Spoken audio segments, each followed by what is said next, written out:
sa Filip, pracujem pre súkromnú rehabilitačnú kliniku Proprios. Venujeme sa hlavne pacientom s neurologickým postihnutím. Či už ste sa narodili s nejakým handicapom, alebo vám život zmenila nejaká tragická nehoda, je určite dôležité prísť, ukázať sa čo najskôr, nechať sa vyšetriť, navrhneme vám pomoc a môžeme vám zaručiť zmenu vašeho funkčného stavu, posunúť vás nejako vpred, zlepšiť vašu kvalitu života.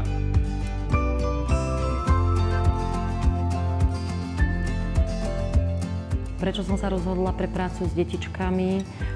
Mohla by som o tom rozprávať ako veľmi dlhú dobu, ale ten základ stále zostáva ten istý, že som sa začala zaujímať o to, ako funguje ranná rehabilitácia, čo môžem tomu dieťaťu poskytnúť do budúcna, ako sa môže začleniť, socializovať to dieťatko, tým pádom uľahčenie bežných vecí a štandardov v domácnosti pre rodičov, ale naozaj základ zostáva ten, prečo sa venujem tejto práci, že ma baví.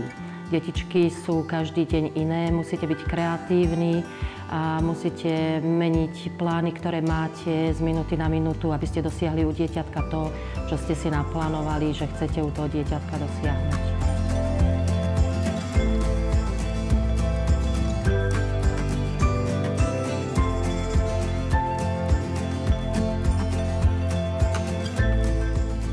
Začínaється to všetko z toho, že príde k nám pacient, urobíme mu vyšetrenie aj neurologické, aj ortopedické.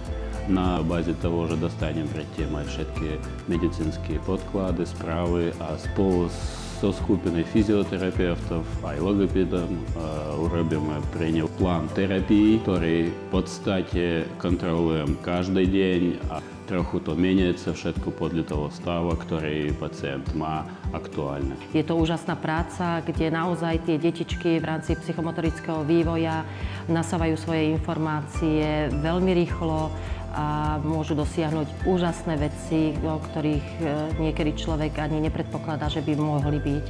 Je veľmi príjemné, pokiaľ stretnete už dospelého človeka, ktorý vám prešiel rukami ako malé dieťatko a vidíte, čo všetko dosiahol a je schopný sa začleniť naozaj do tej spoločnosti, mať svojich kamarátov a to dieťatko, alebo už ten dospelý človek vám urobí fakt dobrý pocit na duši, že čo ste dokázali. Samozrejme nie iba ja, je to celý tím fyzioterapeutov, ale kam dokáže ten dospelý človek až dojsť a pritom ako malé dieťa nemal veľkú perspektívu.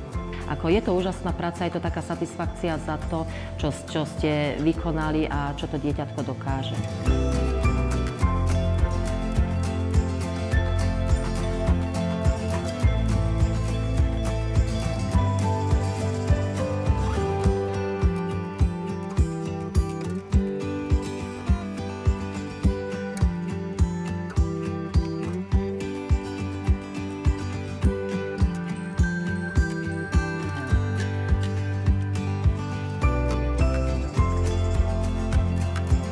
V dnešnej dobe je to veľmi dôležité, keďže poznatky a vedomosti stále posúvajú ďalej, musíme aj my napredovať.